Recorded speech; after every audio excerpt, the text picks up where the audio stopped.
சென்னை அடுத்த திருவேற்காட்டில் வீட்டில் தனியாக இருந்த பெண்ணை தலையணையால் முகத்தை அழுத்தி கொன்றுவிட்டு நகைகளை கொள்ளையடித்து சென்ற 2 பேரில் ஒருவரை போலீசார் கைது செய்துள்ளனர். கூடுதல் விவரங்களை செய்தியாளர் பிரேமிடம் கேட்கலாம். பிரேம், வணக்கம். அந்த மற்றொருவரை தேடும் பணியானது எவ்வாறு நடந்து வருகிறது? விவரங்களை பதிவு பண்ணுங்க.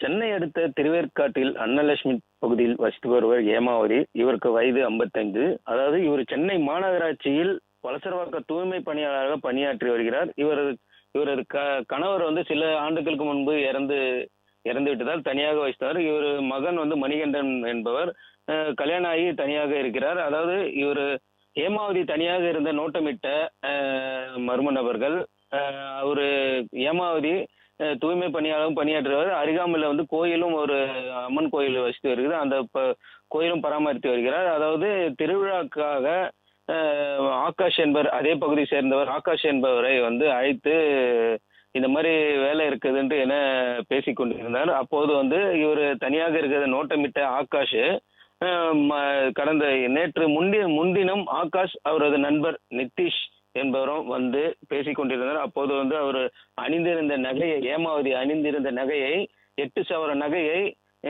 ஆகாஷ் கட்டிலில் படுத்து இந்த ஏமாவதியை தலக்காணி வைத்து அழித்து கொலை செய்துவிட்டு நிதிஷும் மற்றும் ஆகாஷும் தப்பி ஓடிவிட்டனர்.